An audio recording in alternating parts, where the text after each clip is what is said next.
Good morning student. आज हम कक्षा 12 की जो जीव विज्ञान की क्लास है वो चालू कर रहे हैं। इसमें हम जूलॉजी के कुछ टॉपिक हैं, मानव कार्य की से संबंधित दो यूनिट हैं 12वीं क्लास में, मानव कार्य के फर्स्ट और मानव कार्य के सेकंड, ह्यूमन फिजियोलॉजी फर्स्ट और ह्यूमन फिजियोलॉजी सेकंड।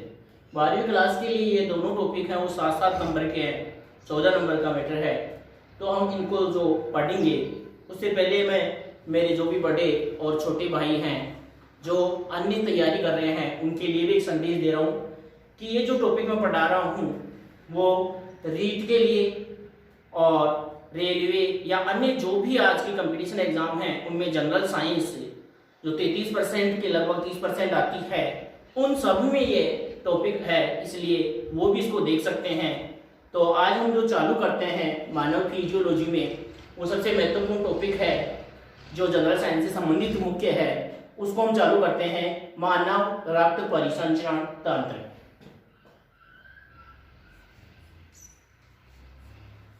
मानव रक्त परिसंचरण तंत्र, मानव रक्त परिसंचरण तंत्र, ह्यूमन सर्कुलेशन सिस्टम। मानव रक्त परिसंचरण तंत्र है वो हम चालू करते हैं आज टॉपिक। तो सबसे पहले तो ये जो परिसंचरण तंत्र है वो होता क्या है उसके बारे में देखते हैं। पहले मैं आपको समझाता हूँ वही चीज। देखो परिसंचरण होता क्या है कि एक कोशिकीय जीव है, मान लिया जैसे ये एक कोशिकीय कोई जीव है, ये एक ही कोशिका है, तो इसकी पूरी जो सतह है वो वातावरण के संपर्क में होती है, इसलिए इनमें O2 या कोई भी पोषक है, पोषक वो सीधे इनकी सतह से विसरण के द्वारा अंदर आ जाते हैं और इनसे जो उत्सर्जी पदार्थ हैं वो सतह से बाहर निकल जाते हैं।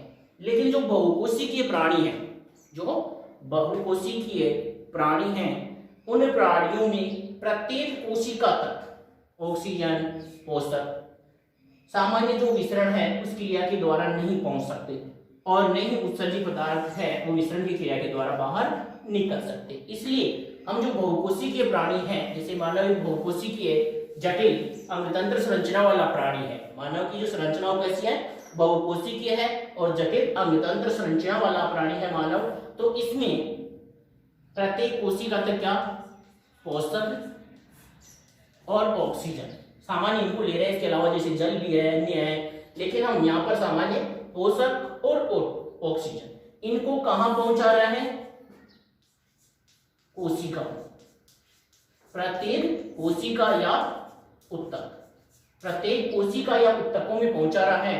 और फिर प्रत्येक कोशिका या उत्तकों में उपापचय क्रियाएं होंगी तो यहाँ क्या बनेंगे उत्सर्जी उत्पाद। क्या बनेंगे? उत्सर्जी उत्पाद या उत्सर्जी पदार्थ बनेंगे, या उत्सर्जी हम इसको क्या कह सकते हैं, उत्सर्जी पदार्थ। तो इन उत्सर्जी पदार्थों को कहां तक लेकर आता है ये तंत्र, उत्सर्जी अंगों तक, उत्सर्जी अंगों तक लेकर आने का कार्य जो तंत्र करता है वो तंत्र कहलाता है परिसंचरण तंत्र। क्या कहलाता है? वो परिसंचरण तंत्र कहलाता है। परिसंचरण तंत्र किसे कहते हैं कि बहुकोशिकीय प्राणियों में वह तंत्र जो पोषक ऑक्सीजन को प्रत्येक कोशिका तक पहुंचाता है तथा कोशिका में बने हुए उत्सर्जी पदार्थों को, कोशिका में बने हुए उत्सर्जी पदार्थों को कहां तक पहुंचाता है, उत्सर्जी अंगों तक पहुंचाने का कार्य जो तंत्र करता है वह परिसंचरण तंत्र कहलाता है। अब देखते हैं हम जो परिसंचरण तंत्र है उसके प्रकार, परिसंचरण तंत्र के प्रकार। उससे पहले देखो जो परिसंचरण तंत्र है इसके बारे में सामान्य पूछ लिया जाता है कि जो परिसंचरण तंत्र का अध्ययन है वो क्या कहलाता है। तो एक लाइन में लिख लेंगे, परिसंचरण तंत्र का अध्ययन, परिसंचरण तंत्र का अध्ययन क्या कहलाता है, एंजियोलॉजी कहलाता है। एंजियोलॉजी, परिसंचरण तंत्र का अध्ययन क्या कहलाता है, एंजियोलॉजी कहलाता है। परिसंचरण तंत्र का अध्ययन क्या कहलाता है? एंजियोलॉजी कहलाता है। अब उसके बाद में हम देखते हैं परिसंचरण तंत्र के प्रकार। क्या देखते हैं? इसके प्रकार। तो परिसंचरण तंत्र है वो कितना प्रकार का होता है? 2 प्रकार का होता है। कितने प्रकार का होता है? 2 प्रकार का होता है। नंबर 1 आता है, नंबर 1 खुला, नंबर 1 है खुला परिसंचरण, खुला परिसंचरण तंत्र। नंबर 1 है खुला परिसंचरण तंत्र। 1 नंबर है हमारे पास क्या? खुला परिसंचरण तंत्र। देखो इस प्रकार का जो तंत्र होता है, इस प्रकार का जो तंत्र होता है, लिखते रहना इसमें, इस प्रकार के परिसंचरण तंत्र में तरल, इस प्रकार के परिसंचरण तंत्र में तरल बंद रक्त वाहिनियों में नहीं बहता है, बंद रक्त वाहिनियों में नहीं बहता है, यानी बंद नलियों में नहीं बहता है, बल्कि क्या होता है? बड़े बड़े ऐसे कोटर होते हैं, गुहाएं होती हैं जिनमें रक्त भरा हुआ रहता है। इन कोटरों को क्या बोलते हैं? रक्त कोटर। क्या कहते हैं? रक्त कोटर या हीमोसील, या हीमोसील कहते हैं। रक्त कोटर या हीमोसील या रक्त गुहा कहते हैं। खुला परिसंचरण तंत्र है वो पाया किसमें जाता है? तो इसका उदाहरण लिख लेंगे, किसमें? कुछ मोलस्का व आर्थ्रोपोडा में, कुछ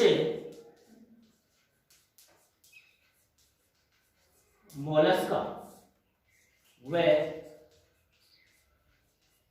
आर्थ्रोपोडा, कुछ मोलस्का व आर्थ्रोपोडा में, ये इसका उदाहरण है। पूछा जा सकता है यहाँ पर तक, अगर हम कभी से संबंधित पूछे तो, कि खुला परिसंचरण तंत्र या ऐसे पूछ देगा आर्थ्रोपोडा के प्राणियों में किस प्रकार का परिसंचरण तंत्र पाया जाता है? तो कौन सा है? खुला परिसंचरण तंत्र पाया जाता है। इसमें आर्थ्रोपोडा के प्राणी और कुछ मोलस्का में भी खुला परिसंचरण होता है। खुला परिसंचरण तंत्र में पाए जाने वाले जो रक्त कोटर हैं या रक्त गुहा हैं, उसे क्या बोलते हैं? हम हीमोसील कहते हैं।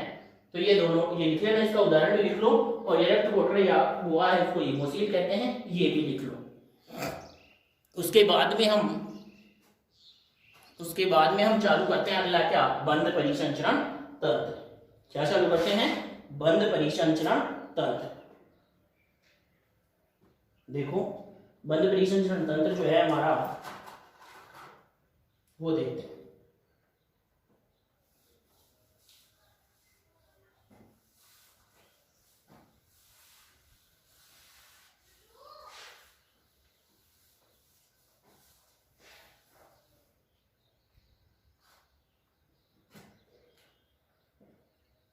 दूसरा है बंद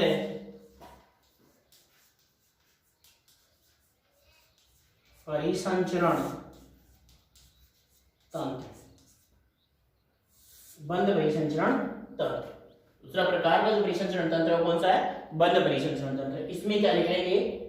इस प्रकार के परिसंचरण तंत्र में रक्त सुविकसित बंद नलिकाओं में बहता है, सुविकसित बंद नलिकाओं में बहता है। इस प्रकार के परिसंचरण तंत्र में रक्त बंद सुविकसित नलिकाओं में बहता है। लिख लिया। तो अब आगे देखते हैं किसमें आता है ये उदाहरण, एग्जाम्पल। सभी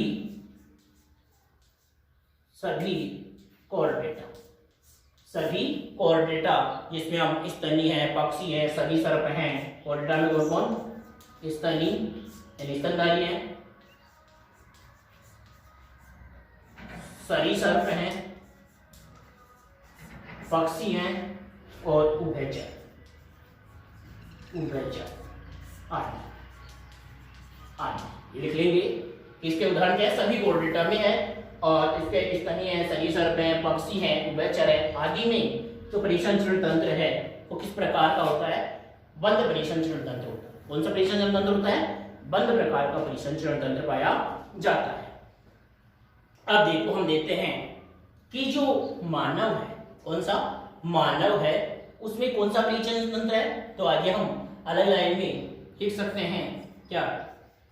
मानव में बंद रक्त परिसंचरण तंत्र पाया जाता है। मानव में बंद रक्त परिसंचरण तंत्र पाया जाता है। जब भी बैठे आप पढ़ने के लिए कॉपी पेन लेकर बैठे, जैसे बोल रहा हूं उसके साथ साथ लिखते जाए कि मानव में कौन सा परिसंचरण तंत्र होता है, बंद प्रकार का परिसंचरण तंत्र पाया जाता है। अब जो मानव का रक्त परिसंचरण तंत्र है उसमें कौन कौन से अंग होते हैं, क्योंकि कोई भी तंत्र वो अंगों से मिलकर बना हुआ है। तो जो मानव का हम रक्त परिसंचरण तंत्र पढ़ेंगे, रक्त परिसंचरण तंत्र जो पढ़ेंगे हम, उसमें कौन कौन से अंग हैं। तो मुख्य अंग होता है रक्त। उसके अलावा जो तंत्र है उसमें कौन कौन से अंग होते हैं, तो उसमें जो अंग देखो, इसमें रक्त लिखते रहना, हृदय, रक्त हृदय और विभिन्न रक्त नलिकाएं और विभिन्न रक्त नलिकाएं और विभिन्न रक्त नलिकाएं, ये किसके हैं, मानव के रक्त परिसंचरण तंत्र के क्या है, भाग है। तो ये भी लिख लेंगे, परिसंचरण तंत्र जो मानव में है, मानव में रक्त परिसंचरण तंत्र है, बंद प्रकार का पाया जाता है और ये इसके भाग है रक्त परिसंचरण तंत्र के। तो हम सबसे पहले हम रक्त पढ़ेंगे, हृदय और इसकी जो विभिन्न रक्त नलिकाएं हैं, जिसमें शिराएं हैं, सिरिकाएं हैं, केशिकाएं हैं, धमनियां हैं, धमनिकाएं हैं, इन सब के बारे में हम यहाँ पर पढ़ें। आगे हम देखते हैं किसके बारे में, सबसे पहले रक्त के बारे में। ब्लड बहुत ही इंपॉर्टेंट टॉपिक है, इसमें जनरल साइंस में बहुत ज्यादा प्रश्न इसके यहाँ से पूछा जाता है ब्लड से। तो हम ब्लड के बारे में देखते हैं क्या क्या होता है वो देखो।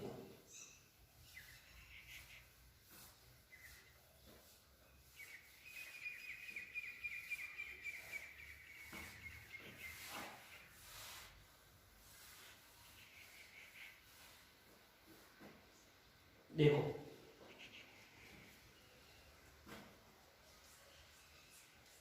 रक्त, क्या बोलते हैं इसको, ब्लड,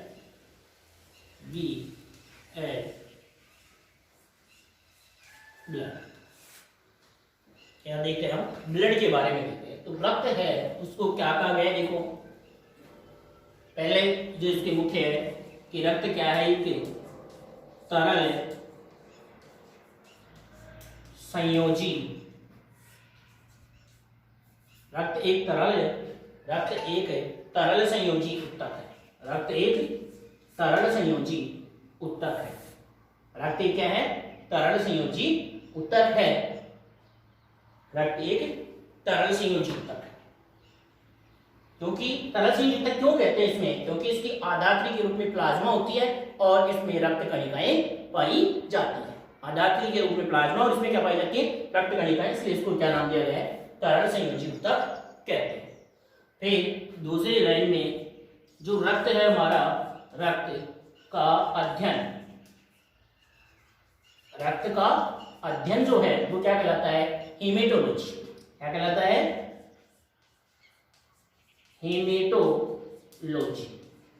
रक्त का जो अध्ययन है वो क्या कहलाता है, हीमेटोलॉजी कहलाता है। रक्त का अध्ययन हीमेटोलॉजी कहलाता है। फिर रक्त को बफर विलियन भी कहते हैं। रक्त का जो विलियन है, रक्त का जो विलियन है वो कैसा है, बफर विलियन।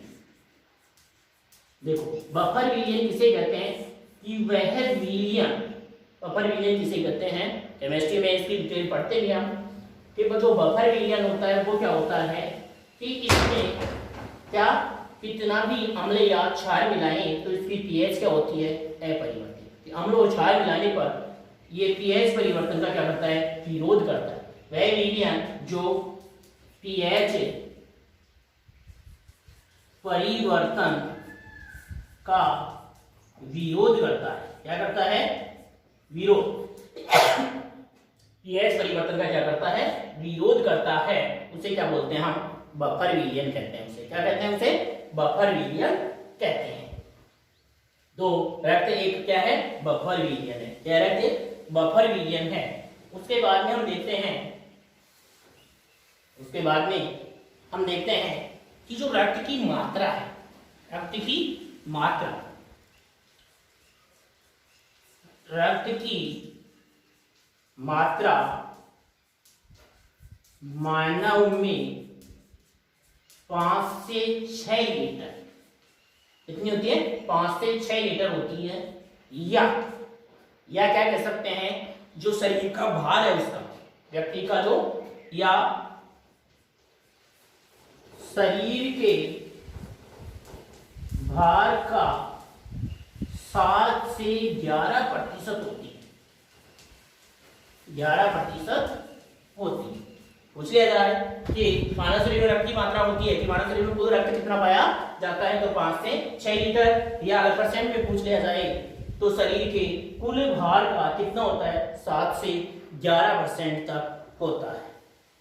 फिर आगे देखें, अगर हम इसी रक्त के बारे में हम देखें तो ये जो रक्त है इसकी अगर रक्त की पीएच पूछे, रक्त की पीएच तो कितनी होती है? 7.4। रक्त की पीएच क्या होती है? 7.4। कोष्टक में लिख सकते हो 7.4 पीएच है। उसकी प्रकृति क्या होगी? हल्का क्षारीय। हल्का क्या होगा? क्षारीय। हल्का क्षारीय जो इसकी पीएच होगी, हल्का क्षारीय होगा ये रक्त है। फिर उसके बाद में हम देखते हैं कि रक्त जो है उसकी उत्पत्ति, जो हमारा रक्त परिसंचरण है उसकी उत्पत्ति किससे होती है? तो इसकी उत्पत्ति बताई गई है मीसोडर्म से। क्या बताई गई है? उत्पत्ति मीसोडर्म, एक्टोडर्म, एंडोडर्म, मीसोडर्म, ये त्रिभुनी चीजें होती हैं, तो उनसे इसकी उत्पत्ति बताई गई है। उत्पत्ति किससे? मीसोडर्म से इसकी क्या बताई गई है? उत्पत्ति होती है। एक मुख्य चीज ये है कि पुरुषों की तुलना में महिलाओं में रक्त की मात्रा कम होती है, लगभग आधा लीटर। कितनी?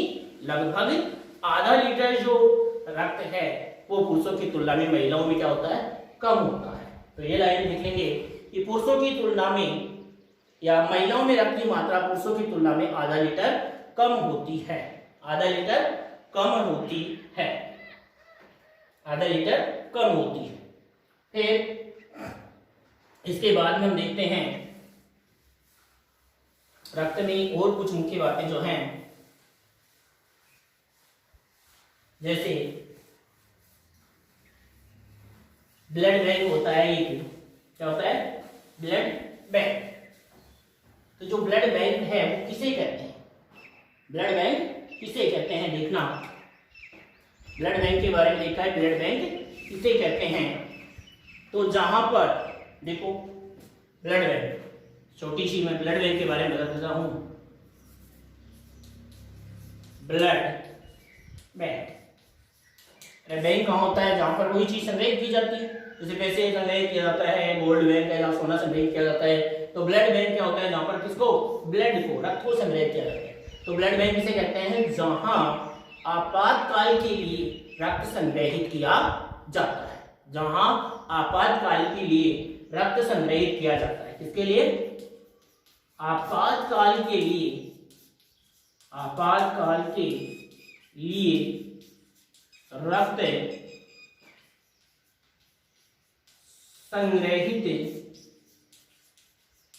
किया जाता है। जहां आपातकाल के लिए क्या किया जाता है?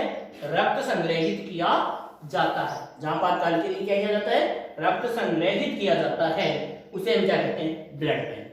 अब ब्लड बैंक में देखो, हम जो रक्त संग्रहित होता है यूनिटों के रूप में होता है, या इसको कितने दिन तक संग्रहित कर सकते हैं या कितने तापमान पर संग्रहित करते हैं, ये भी हमें जनरल साइंस में पूछा जाता है कि एक ब्लड बैंक में रक्त को अधिकतम कितने दिनों तक रखा जा सकता है। तो इसका आंसर आता है ब्लड बैंक में ब्लड को 21 दिन तक। कितने दिन तक? 21 दिन तक। मतलब रक्त का संग्रह अधिकतम कितने दिन तक कर सकते हैं? रक्त का संग्रह अधिकतम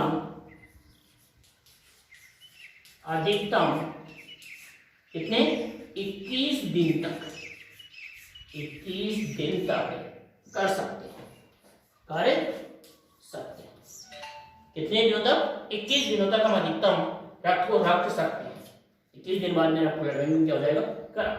अब उसके बाद में देखते हैं कि जो ये हमारा रक्त होता है उसको ब्लड बैंक में कितने तापमान पर रखा जाता है, कितने तापमान पर रखा जाता है। तो देखो ब्लड बैंक में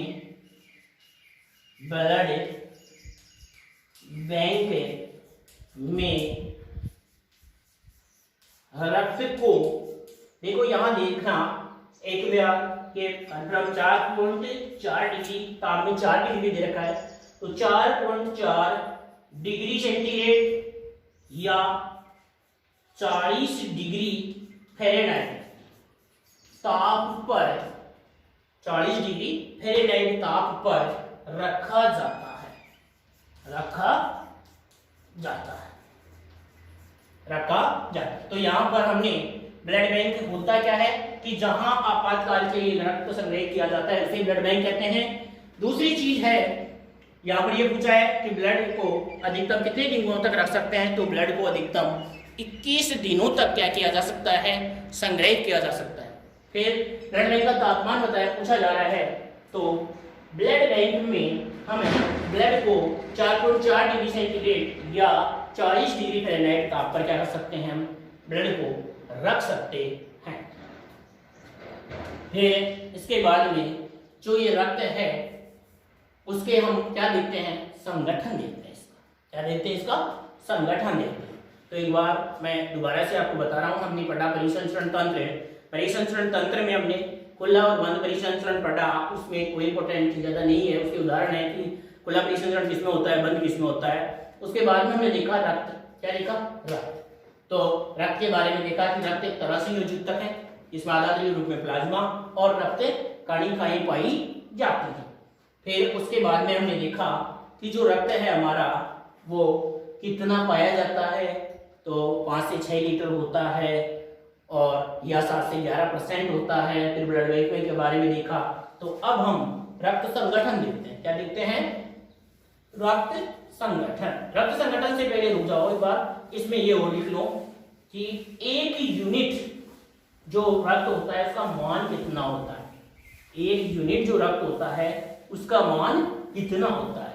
हम कहते हैं ना कि 1 यूनिट रक्त उसने डोनेट किया है या उसके 1 यूनिट रक्त चढ़ाया गया है, तो ये 1 यूनिट क्या होता है, तो 1 यूनिट बराबर 1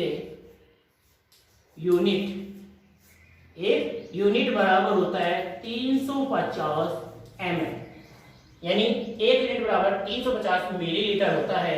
कोष्टक में लिख देना, कहां पर होता है ये मान, भारत में।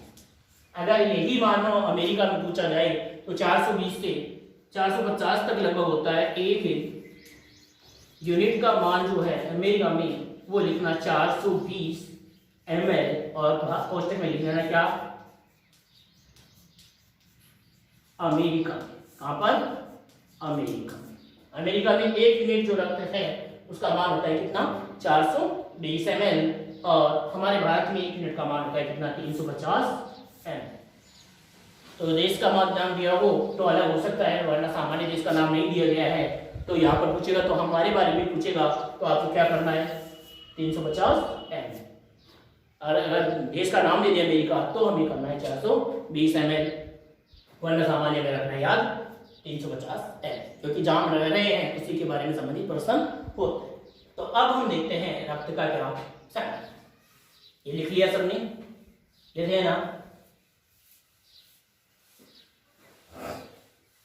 देखो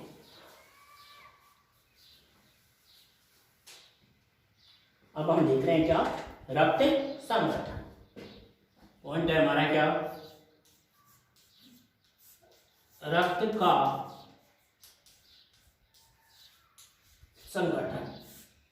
रक्त का संगठन। अब जो रक्त संगठन है उसको 2 भागों में बांटा है। कितने भागों में बांटा गया है, 2 भागों में, नंबर 1 और नंबर 2। नंबर 1 और नंबर 2। 1 नंबर जो हमारा ये भाग है उसको, पहला जो भाग है उसको बोलते हैं प्लाज्मा। क्या कहते हैं इसको, प्लाज्मा। और जो दूसरा भाग है वो होता है रक्त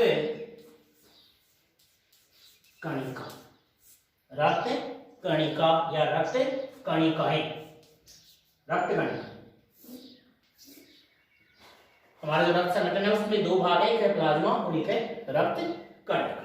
अब सबसे पहले हम पढ़ते हैं किसके बारे में, प्लाज्मा के बारे में। किसके बारे में पढ़ते हैं, प्लाज्मा के बारे में। प्लाज्मा क्या होता है, हल्के पीले रंग का क्षारीय द्रव है, हल्के पीले रंग का क्षारीय द्रव है। पहले इसका ये मान देख लीजिए कि कितना पाया जाता है, तो यह कुल रक्त का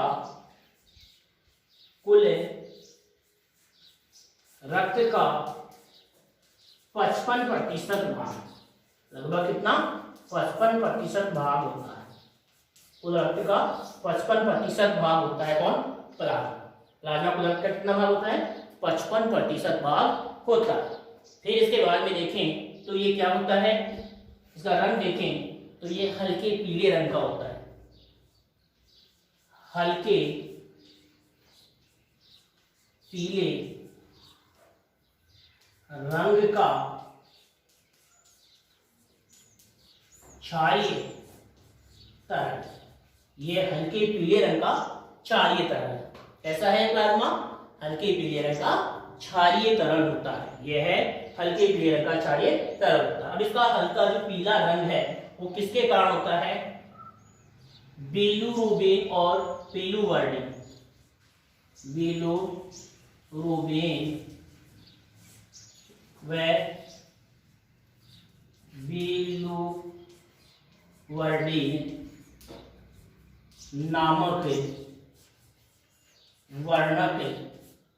नामक वर्णक के कारण इसका रंग हल्का पीला होता है, हल्का पीला होता है। ये लिख लेंगे, ये लिख लो। फिर आगे और देखते हैं हम प्लाज्मा के बारे में जानकारी, जल्दी से लिख लो, साथ ही साथ बोले वैसे ही लिख लिया करो जिससे टाइम खराब नहीं हो आपका। मतलब ये पहला देखा, इसमें कुल रक्त का 55% भाग होता है प्लाज्मा। फिर क्या देखा हमने, ये इसका रंग, ये क्षारीय तरल है, हल्के पीले रंग का है। ये पीला रंग है किसके कारण, बिलिरुबिन और बिलिवर्डिन नामक वर्णक पाए जाते हैं इसमें, उसके कारण इसका रंग कैसा होता है, इसका पीला होता है। अब हम देखें प्लाज्मा में भी कि क्या क्या होता है इसमें। तो जो ये प्लाज्मा है उस प्लाज्मा में 90 से 92% होता है जल और 7 से 8% क्या होती है, प्रोटीन। तो आइए हम देखते हैं इसमें।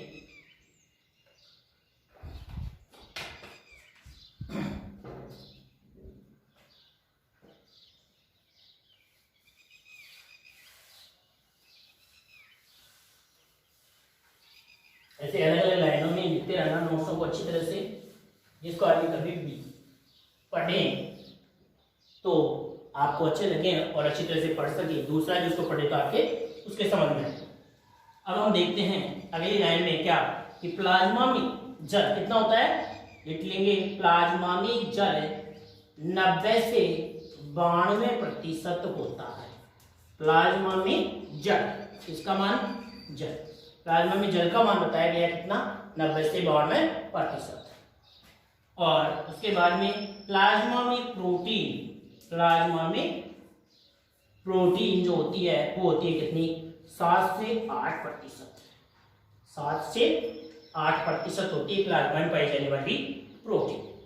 प्लाज्मा में पाई जाने वाली जो प्रोटीन है वो कितनी होती है, 7 से 8% होती है। इसके अलावा प्लाज्मा में घुलित अवस्था में क्या होते हैं, कार्बनिक अकार्बनिक पदार्थ भी होते हैं, खनिज भी होते हैं, आयन भी होते हैं, धनायन ऋणायन होते हैं। उनमें प्रमुख धनायन जो होता है वो प्लाज्मा में Na+ होता है, ऋणायनों में प्रमुख ऋणायन होता है क्लोराइड एनायन, और लवण है, फिर ये मिलकर के लवण आता है NaCl। तो इस रूप में ये पाया जाता है। उसके बाद में हम ये देखते हैं कि प्लाज्मा की जो प्रोटीन है, प्लाज्मा में पाई जाने वाली जो प्रोटीन है वो होती है 3 प्रकार की। कितने प्रकार की होती है, 3 प्रकार। प्लाज्मा में पाई जाने वाली जो प्रोटीन है वो कितने प्रकार की होती है, 3 प्रकार की। इंपॉर्टेंट है, इसमें से प्रश्न आता है और आया हुआ भी है। पटवारी जो एग्जाम है उसमें यहाँ से प्रश्न पूछा गया एक बार, शायद 2015 में पटवारी एग्जाम होती है उसमें यहाँ से प्रश्न पूछा गया था क्या ये मानव शरीर में प्रतिरक्षी का निर्माण करने वाली प्रोटीन है। तो यहाँ पर देखो प्लाज्मा में पाई जाने वाली जो प्रोटीन है वो कितनी प्रकार की होती है, 3 प्रकार की, 3 प्रकार की प्रोटीन। प्लाज्मा में कितने प्रकार की प्रोटीन होती है, 3 प्रकार की प्रोटीन होती है। पहली जो नंबर पर प्रोटीन है वो है प्रोथ्रोम्बिन, प्रोथ्रोम्बिन व फाइब्रिनोजन, प्रोथ्रोम्बिन व फाइब्रिनोजन, प्रोथ्रोम्बिन व फाइब्रिनोजन प्रोटीन है। और ये जो प्रोटीन है प्रोथ्रोम्बिन व फाइब्रिनोजन वो क्या कार्य करती है, रक्त स्कंदन में सहायक, रक्त स्कंदन में क्या है, सहायक है, यानी रक्त का थक्का बनाने में सहायक है। तो पूछा प्लाज्मा में पाई जाने वाली कौन सी प्रोटीन है जो रक्त स्कंदन में सहायता करती है, तो क्या लिखेंगे, प्रोथ्रोम्बिन व फाइब्रिनोजन प्रोटीन है जो रक्त स्कंदन में सहायक है। दूसरी है ग्लोबुलिन, ग्लोबुलिन या ग्लोबुलिन भी बोलते हैं इसको। ये ग्लोबुलिन है वो 3 प्रकार की होती है, अल्फा, बीटा और गामा, अल्फा, बीटा और गामा 3 प्रकार की प्रोटीन होती है ग्लोबुलिन, अल्फा, बीटा और गामा ग्लोबुलिन। और इसका कार्य है, ये जो है वो क्या कार्य करती है, प्रतिरक्षियों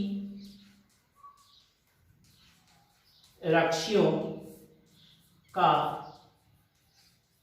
निर्माण, प्रतिरक्षियों का निर्माण। प्रतिरक्षी हैं उनको हम अंग्रेजी में क्या बोलते हैं, एंटीबॉडी,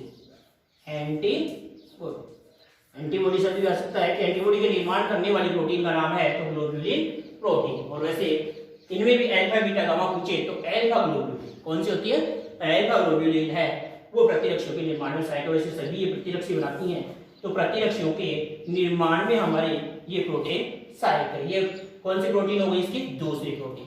और तीसरी प्रोटीन है कौन सी, एल्ब्यूमिन, कौन सी है, एल्ब्यूमिन। तीसरी प्रोटीन लिखेंगे एल्ब्यूमिन, एल्ब्यूमिन, एल्ब्यूमिन प्रोटीन है तीसरी। एल्ब्यूमिन जो प्रोटीन है वो क्या कार्य करती है, हमारा जो शरीर है उसके परासरण दाब नियमन का कार्य करती है, परासरण दाब नियमन, परासरण दाब नियमन का कार्य, परासरण दाब नियमन का कार्य करती है। तो ये प्लाज्मा में पाई जाने वाली 3 प्रोटीन है, इंपॉर्टेंट प्रोटीन है, यहाँ से प्रश्न बनता है जनरल साइंस में, तो इसको अच्छी तरह से देख लें। पहली प्रोटीन है प्रोथ्रोम्बिन व फाइब्रिनोजन, किसमें सहायक है, रक्त स्कंदन में सहायक।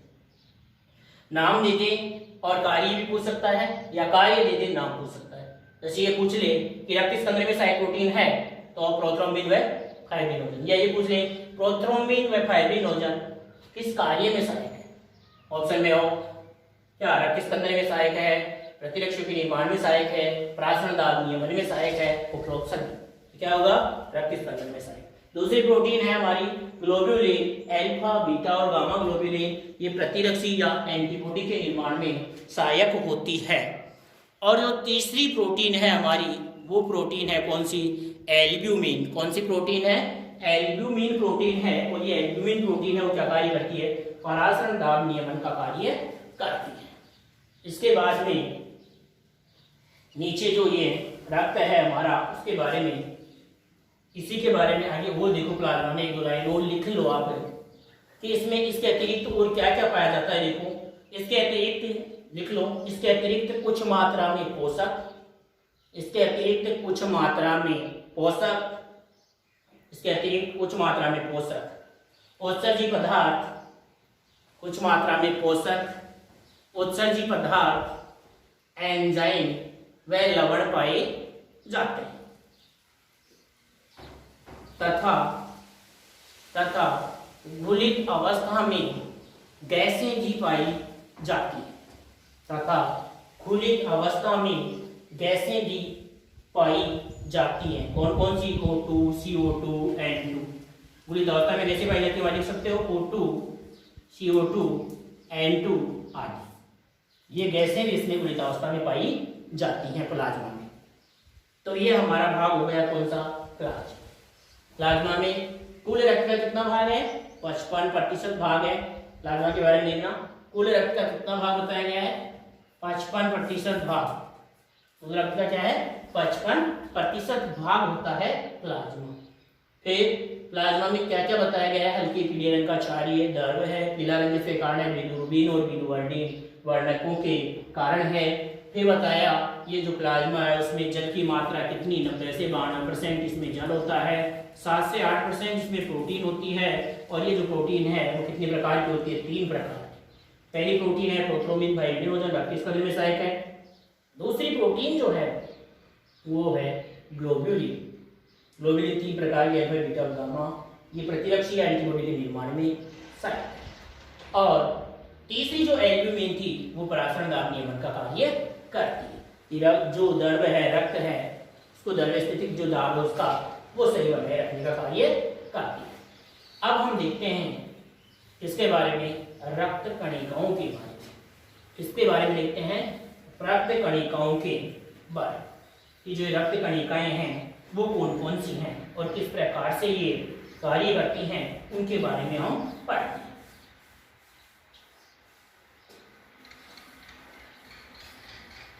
रक्त कणिका, देखो कभी भी इसको दूसरा जो भाग है हमारा वो है रक्त कणिकाएं या कॉर्पस। इसको ब्लड सेल, रक्त कोशिका नहीं कहते हैं, इसको रक्त कणिका ही कहते हैं। इसको कोशिका नहीं कहते, क्या कहते हैं? कणिका ही कहते हैं। इसका कारण यह है कि ये कोशिका और कणिका में ये अंतर क्या है। हम इसको रक्त कोशिकाएं क्यों नहीं कहते, रक्त कणिकाएं क्यों कहते हैं? तो इसका कारण है, कारण यह है कि कोशिका इसलिए नहीं कहते कि इनमें क्या नहीं पाया जाता? कोशिका विभाजन नहीं होता। क्या नहीं होता? इनमें कोशिका विभाजन नहीं होता। हमारे शरीर में पाई जाने वाली कोशिका ही ऐसी है जिनमें कोशिका विभाजन नहीं कर सकती। जैसे तंत्रिका कोशिका है, क्या है? तंत्रिका कोशिका है, उसमें कोशिका विभाजन नहीं होता, लेकिन फिर भी हम उसे कोशिका कहते हैं। तो इसका कारण यह है कि वो कोशिका विभाजन की जो अवस्था है उसमें प्रवेश तो कर जाती है, लेकिन उसकी जी नोड अवस्था होती है। कौन सी अवस्था होती है? जी नोड, G0 जिसको बोलते हैं। उस अवस्था में जाकर के वो रुक जाती है, इस अवस्था में प्रवेश कर जाती है और फिर वो आगे विभाजन नहीं करती। तो विभाजन की प्रक्रिया उसमें प्रारंभ तो होती है लेकिन विभाजन नहीं करती। लेकिन इसमें विभाजन की प्रक्रिया प्रारंभ ही नहीं होती, इसलिए हम इन्हें ब्लड कॉर्पस कहते हैं, रक्त कणिकाएं कहते हैं, हम इन्हें रक्त कोशिकाएं नहीं कहते। तो इसमें देखते हैं हम ये कि ये क्या होती हैं? कुल रक्त के आयतन का कितना होती है? 45% भाग होता है। कुल जो रक्त का आयतन है, लिखेंगे, कुल रक्त के आयतन का 45% भाग होती है। 45% भाग होती है। कुल रक्त के आयतन का 45% भाग ये रक्त कणिकाएं होती हैं। इसके बाद में हम देखते हैं कि रक्त कणिकाओं की जो प्रतिशतता है उसको बोलते हैं हीमेटोक्रिट।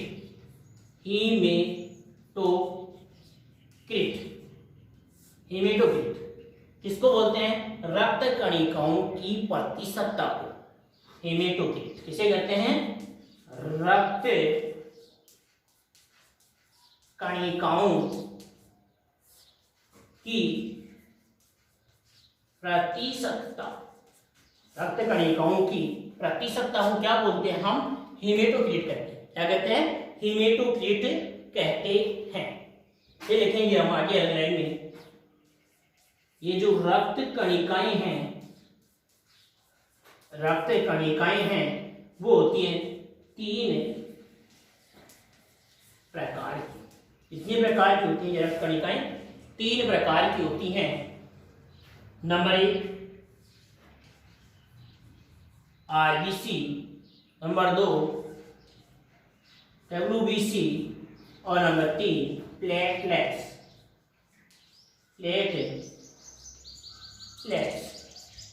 ये 3 प्रकार की रक्त कणिकाएं हैं जो पाई जाती हैं हमारे रक्त में कौन कौन सी, आरबीसी, डब्ल्यूबीसी और प्लेटलेट्स, ये तीनों लिख लें। तो हमारी जो रक्त कणिकाएं हैं वो, इनको रक्त कणिकाएं क्यों कहते हैं वो तो समझ गए। इन कोशिकाओं में क्या नहीं होता, विभाजन नहीं होता है, इसलिए इन्हें रक्त कणिकाएं कहते हैं, कोशिकाएं नहीं। फिर ये 45% भाग होती हैं। हीमेटोक्रिट ये क्या कार्य करती है, रक्त कणिकाओं की प्रतिशतता है उसको बोलते हैं हीमेटोक्रिट। रक्त कणिकाएं 3 प्रकार की होती हैं, आरबीसी, डब्ल्यूबीसी और प्लेटलेट्स। ये 3 प्रकार की जो रक्त कणिकाएं हैं वो पाई जाती हैं। इन तीनों के बारे में हम विस्तार से अध्ययन करेंगे।